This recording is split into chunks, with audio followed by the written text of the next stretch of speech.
ومن حضر في هذا المجلس كما نوهم نوينا وكما قال رسولنا كما طلبنا إلى حضرة النبي المصطفى محمد صلى الله عليه وسلم بسر الفاتحة.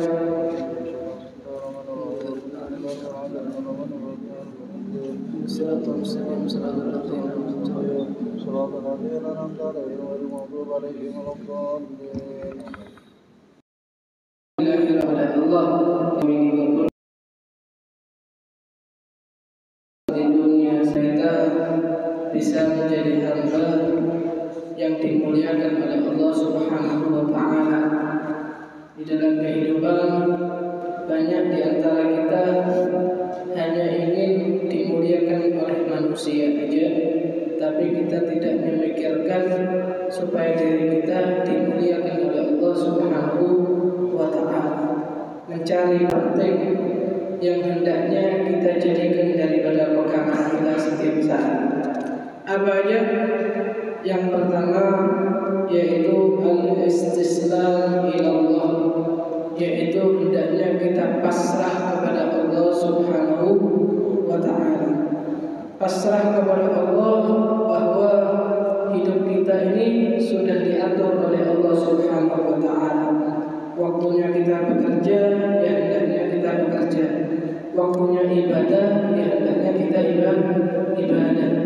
Waktunya kita ada majelis ilmu, ya hendaknya kita hadir majelis ilmu. Ini menunjukkan bahwa tawakalnya kita kepada Allah, kepasrahan kita kepada Allah benar-benar sudah baik. Akan tetapi kalau orang itu nggak pasrah kepada Allah, dia akan selalu kebingungan. Bingung masalah rezeki dan juga bingung masalah kehidupannya dia, sehingga nanti di akhirat dia juga bakal bingung. Kenapa? Karena waktunya di dunia tidak digunakan dengan baik, hanya dibuat bingung-bingung saja, tidak ada kepasrahan kepada Allah Subhanahu wa Ta'ala. Jika kita pasrah kepada Allah, insya Allah Allah akan memberikan jalan yang terbaik untuk kita. Sebagaimana Imam Malik dengan Imam Syafi'i, yang mana Imam Malik meyakini bahwa rezeki itu bisa didapatkan dengan cara tawakal, pasrah kepada Allah, dan Imam Syafi'i meyakini harus dengan ikhtiar, harus dengan bekerja. Keduanya baik, keduanya sama-sama bagus. Kalau kita cermati, ya hendaknya kita melakukan keduanya, itu lebih baik lagi. Tapi kita tidak bisa menyalahkan daripada salah satunya. Tawakal itu bagus, ikhtiar juga bagus. Itu semua perintahnya Allah Subhanahu wa Ta'ala. Akan tetapi ketika kita tawakal kepada Allah, memasrahkan segala urusan kepada Allah, insya Allah di situ ada nilai plus untuk kita. Sebagaimana Imam Syafi'i yang beliau ikhtiar mengatakan tak bisa kita mendapatkan rezeki, wajib harus dengan ikhtiar, nggak bisa dengan tawakal aja. Sedangkan Imam Malik mengatakan bisa kok, tawakal aja, cukup dengan tawakal, insya Allah Allah akan memberikan kepada kita rezeki. Sebagaimana janji Allah, wa may yattaqillaha yaj'al lahu makhrajan warzuqhu min haitsu la yahtasib wa may yatawakkal 'ala Allah fa huwa hasbuh innallaha balighu amri qad ja'ala Allahu likulli syai'in qadara. Sehingga akhirnya Imam Syafi'i keluar daripada rumahnya. Beliau ketika itu melihat ada bubuhan orang yang lagi bekerja, ketika itu mengambil upah seperti buruh. Akhirnya beliau di situ ikut di dalam bekerja, sehingga beliau mendapatkan imbalan yaitu daripada buah-buahan. Akhirnya ketika Imam Syafi'i mendapatkan buah tersebut, beliau kembali lagi menuju Imam Malik. Akhirnya beliau mengatakan, nah guru, Imam Malik ini gurunya Imam Syafi'i. Nah guru, nih ulun mendapatkan buah-buahan. Kenapa ulun bisa mendapatkan buah-buahan ini? Karena ulun ikhtiar, ada ikhtiar dari ulun. Sekarang buah ini ulun berikan kepada pian wahai guru. Apa jawab Imam Malik?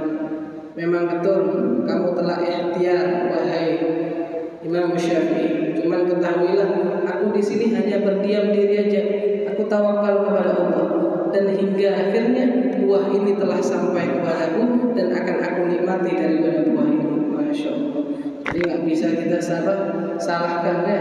Salah satunya harus berimbang, ikhtiar iya, kemudian juga tawakal juga iya. Dan tawakal harus lebih besar kepada Allah Subhanahu wa Ta'ala.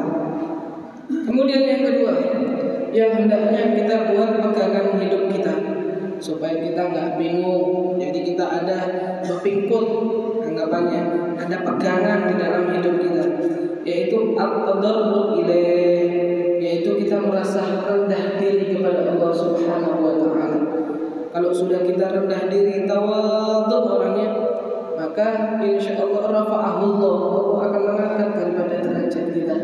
Akan tetapi jika orang itu selalu mengatakan dirinya, ana ini loh, saya ini loh, ulun ini loh, selalu membangga-banggakan dirinya, nggak ada rasa daripada tawadhu, maka dia akan dihinakan oleh Allah Subhanahu wa Ta'ala. Selalu menceritakan kehebatan dirinya, sehingga suatu saat pasti dia akan mengalami suatu masa yang mana dia akan dihinakan oleh Allah Subhanahu wa Ta'ala. Tawadhu dalam artian bukan kita nunduk terus, bukan dalam artian bukan harus kita duduk di belakang terus, itu tawadhu, bukan. Tawadhu itu letaknya ada di hati. Kita merasa selalu lebih hina dari orang lain. Misalnya kita ada orang duduk, misalnya Pak Hashim di sini duduk di depan. Cuman Pak Hashim ini memiliki hati tidak lebih baik daripada Amang Dila, tidak lebih baik daripada Haji Adul. Nah itu namanya tawadhu. Walaupun duduk di depan, tapi hatinya tidak merasa hebat daripada orang lain. Itu namanya tawadhu. Maka orang tawadhu ini dikatakan rafa'ahullah, akan diangkat derajatnya oleh Allah Subhanahu wa Ta'ala. Nggak ada ceritanya orang jadi wali itu nggak tawadhu, nggak ada. Bangga-banggaan, sombong-sombongan tidak ada. Justru mereka itu banyak amalannya bukan membuat mereka tambah sombong. Al-Habib Abdurrahman As-Segaf, beliau setiap hari khatam Al-Quran 8 kali. Beliau setiap hari membaca La ilaha illallah 25.000 kali. Beliau setiap hari membaca Alhamdulillah 25.000 kali. Beliau membaca Allahu Akbar 25.000 kali. Beliau membaca La haula wala quwata illa billah 25.000 kali. Sampai amalannya itu satu harinya itu 150.000 kali. Dan khatam Al-Quran 8 kali dalam satu hari. Tapi apa jawaban beliau? Ya Rabb, ma makna amal. Ya Allah, aku juga punya amalan apa-apa ya Allah.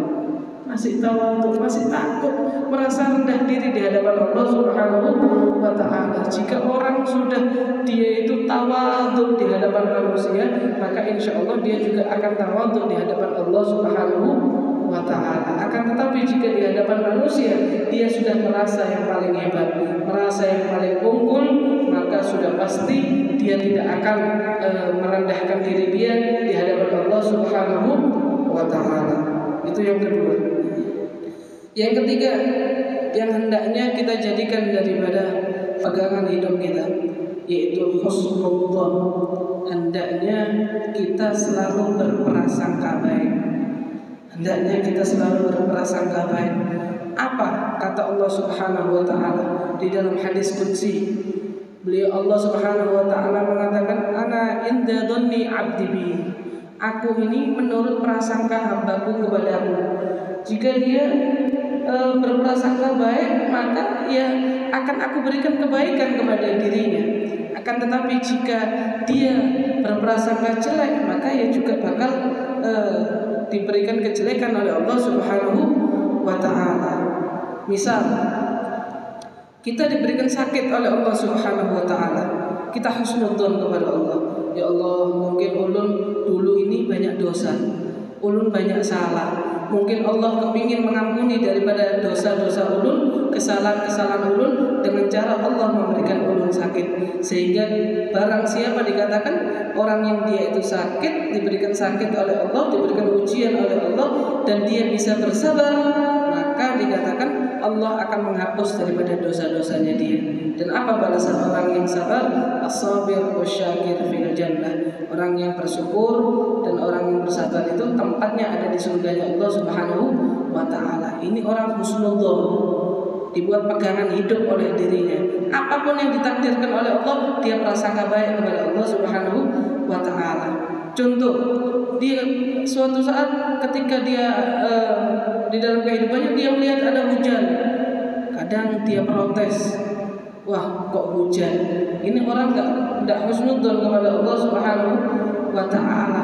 Mungkin ada kalanya kita tidak memerlukan daripada hujan tersebut, tapi di satu tempat yang lain orang ada yang memerlukan daripada hujan tersebut. Nah, ini orang husnudzon kepada Allah Subhanahu wa taala. Hujan adalah rahmat dari Allah Subhanahu wa taala. Begitu juga dengan mimpi. Dia mimpi, misalnya mimpi didatangi ular. Kok ulun mimpi didatangi ular? Misalnya pikirannya baik, husnudzon kepada Allah Subhanahu wa taala, didatangi ular. Oh, mungkin ulun ini lagi disenangi banyak wanita, banyak perempuan, banyak pembinian.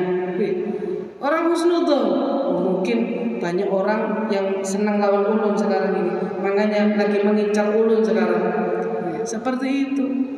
Ataupun oh, ulun kok tahu-tahu misalnya kejatuhan cicak. Waduh, ada apa ini? Jangan-jangan mau ada balak jatuh. Nah, biasanya kita seperti itu. Betul. Ada cicak jatuh. Jangan-jangan bentar lagi bakal dapat musibah ini. Ya seperti itu. Kita di pondok dulu pernah pas tengah-tengah belajar kejatuhan cicak. Wah, jangan-jangan bentar lagi kamu bakal kena hukum ini, bakal kena apa? Musibah ini. Enggak taunya karena mikir seperti itu akhirnya bujuran. Besok siangnya anak yang mikir jelek tersebut sungguhan dipanggil oleh ustadz kena hukuman. Kena bujuran nih. Ulun sendiri ngalami kisah tersebut. Kenapa? Karena sudah suudzon duluan kepada Allah. Berprasangka baik. Piring pecah tersebut. Nah, ini husnudzon kepada Allah Subhanahu wa taala. Kata Allah, ana inda dhanni 'abdi bi. Aku ini menurut prasangka hambaku kepada jika dia berpikirannya baik, maka akan aku berikan kebaikan olehnya. Akan tetapi jika dia itu berpikiran jelek, maka juga akan diberikan kejelekan oleh Allah Subhanahu wa taala. Karena dikatakan ucapan adalah doa. Ucapan adalah doa. Kita mengatakan seperti apa, maka bisa-bisa dikabulkan oleh Allah Subhanahu wa taala. Kemudian yang keempat, yang hendaknya kita jadikan pegangan daripada kehidupan kita, yaitu tajdidut taubah. Hendaknya kita terus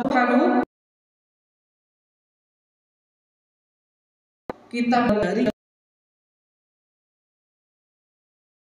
taubatnya kepada Allah Subhanahu wa taala. Makanya dikatakan innallaha yuhibbut tawwabin. Allah itu cinta kepada orang-orang yang dia mau bertaubat kepada Allah Subhanahu wa taala. Ulun sering mengulang-ulangi, jangan kita kalau melihat orang yang taubat diketawai, dibully ataupun bahkan dihina, diolok-olok. Hendaknya kita justru bimbing orang-orang yang dia itu mau bertaubat kepada Allah Subhanahu wa taala. Yang sering ulun ulang-ulangi, banyak di antara kita mempunyai kawan kita yang dulunya terjerumus di dalam kegelapan hingga akhirnya dia mau bertobat. Misalnya dia dulunya pakai tato, dia sekarang mau taubat kepada Allah Subhanahu wa taala. Kita dengan mudahnya lisan kita mengatakan kepada dirinya, percuma kamu pakai tato, sholatmu gak bakal sah, jadi percuma kamu sholat. Ini akhirnya apa? Orang yang mau taubat tadi nggak jadi sholat, nggak jadi mau taubat, malas. Kenapa? Karena dia sudah didonkan terlebih dahulu. Biarlah dia untuk sholat, biarlah dia melakukan bertobat kepada Allah Subhanahu wa taala. Banyak orang yang dia itu nggak pakai tato, tapi dia nggak mau sholat. Tapi kalau orang itu misalnya dia mau tobat sewaktu-waktu, misalnya ada kalanya dia mau bertobat dengan menghilangkan tatonya dan dia tahan untuk menghilangkan tatonya, ya sudah dihilangkan. Tapi kalau dia nggak bisa lagi, ya sudah biarkan, itu urusan dia dengan Allah Subhanahu wa ta'ala. Tugas kita membimbing orang yang mau bertobat kepada Allah Subhanahu wa ta'ala. Apalagi dia mau melakukan sholat, insya Allah sholatnya dia yang akan menjaga dia dari perbuatan jeleknya tersebut. Karena tugasnya setan itu membuat orang supaya dia itu jangan sampai orang ini taubat. Jangan sampai orang itu taubat. Setan itu dikatakan tugasnya itu ada 3, membuat orang supaya dia itu berbuat dosa. Kemudian yang kedua, supaya putus asa di dalam taubat, gak mau taubat lagi. Waduh, percuma ulun sekarang taubat, nanti ulun ya maksiat lagi. Aduh, percuma buat apa ulun istighfar, bentar lagi ulun ya maksiat lagi. Nah, ini tugasnya setan, membuat orang putus asa. Yang ketiga tugasnya setan yaitu membuat orang mati su'ul khotimah. Mati su'ul khotimah. Makanya kita dianjurkan setiap hari sholawat, istighfar, kemudian jangan lupa selalu minta ya Allah biha, ya Allah biha, ya Allah bihusnil khatimah. Nah, ini doa pamungkas. Ini doa yang paling dibenci oleh setan. Kenapa? Setannya sudah berusaha ganggu seseorang supaya dia akhirnya mati dalam keadaan su'ul khatimah. Kok dia minta sama Allah supaya dikasih husnul khatimah. Perbuatannya dia jelek sepanjang hidupnya, tapi dia tahu-tahu diberikan husnul khatimah oleh Allah Subhanahu wa ta'ala. Ini setan sumpah menyesatkan seseorang, ternyata dia meninggalnya dalam keadaan husnul khatimah. Ini jadi doa pamungkas sudah. Ya Allah biha, ya Allah biha, ya Allah bihusnil khatimah. Itu dibaca terus setiap hari, jangan sampai enggak dibaca. Wallahu a'lam bishawab. Masuk Isya. Berapa menit lagi?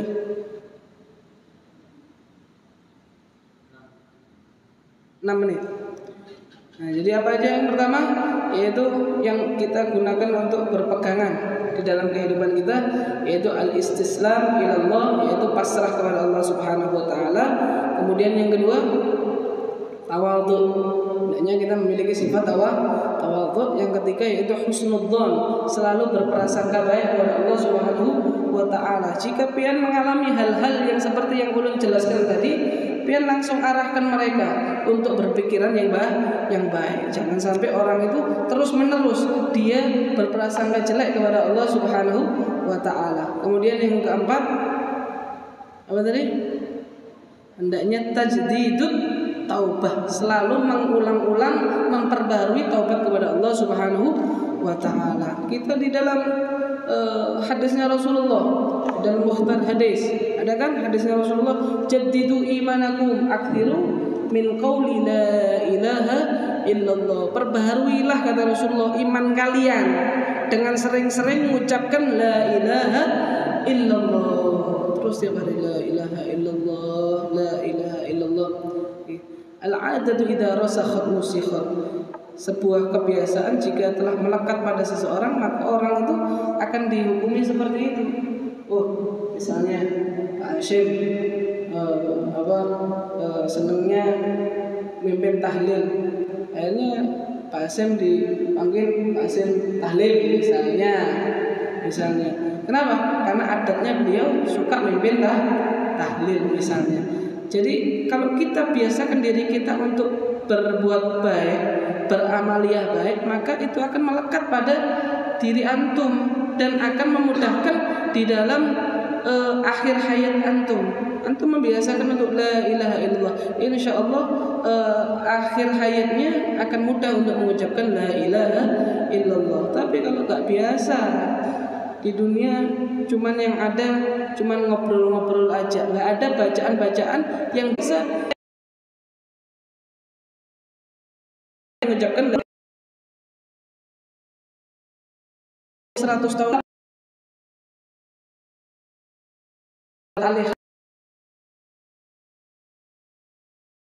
Al-Quran. Makanya orang itu kalau baca surat Al-Ikhlas biasanya 3 kali. Kenapa? Karena pahalanya sama dengan kita menghatamkan Al-Quran. Tapi jangan Ramadan baca Al-Ikhlas saja. Gak mau baca Al-Quran lagi, repot aja. Cukup sudah khatam tiap hari ini. salah seperti itu. Jadi tiap harinya baca Qul huwallahu ahad. Beliau akhir hayat beliau itu punya apa di pikun apa ya, kayak kadang-kadang pikun lupa ataupun nggak sadar akhir hayat beliau. Cuman beliau ketika dalam keadaan pikun, beliau ini masih selalu bisa untuk membaca surat Al-Ikhlas. Padahal ketika misalnya ketemu sama ulun, nama ulun ini tahu cucunya, misalnya nanti ke situ lagi lupa siapa ini, misalnya seperti itu orang pikun. Orang pikun seperti itu. Maka padahal sudah dikasih tahu, pas tanya lagi, nah seperti itu. Sudah cerita lagi, nah itu orang pikun. Lah beliau ini ketika akhir hayatnya, walaupun pikun, cuman beliau masih akhir hayatnya itu ucapannya selalu basah dengan surat Al-Ikhlas itu tadi. Masih baca terus. Qul huwallahu ahad, Allahus samad, lam yalid wa lam yulad wa lam yakul lahu kufuwan ahad. Dan sungguhan ketika beliau mau meninggal, akhir hayatnya beliau, tarikan nafasnya, beliau membaca Qul huwallahu ahad, meninggal. Akhir hayat beliau waktu di rumah sakit itu beliau membaca Qul huwallahu ahad, meninggal akhirnya. Subhanallah ya. Ini gara-gara apa? Kebiasaan. Orang kebiasaan. Nah, kalau sekarang pian hari-hari apa yang diamalkan itu, istiqomahnya itu apa? Itu yang nantinya insya Allah akan memudahkan pian di akhir hayat pian bacaan tersebut. Tapi kalau nggak ada, cuma waluh aja, dikit-dikit waluh. Akhirnya itu tadi, akhir hayatnya mengucapkan waluh.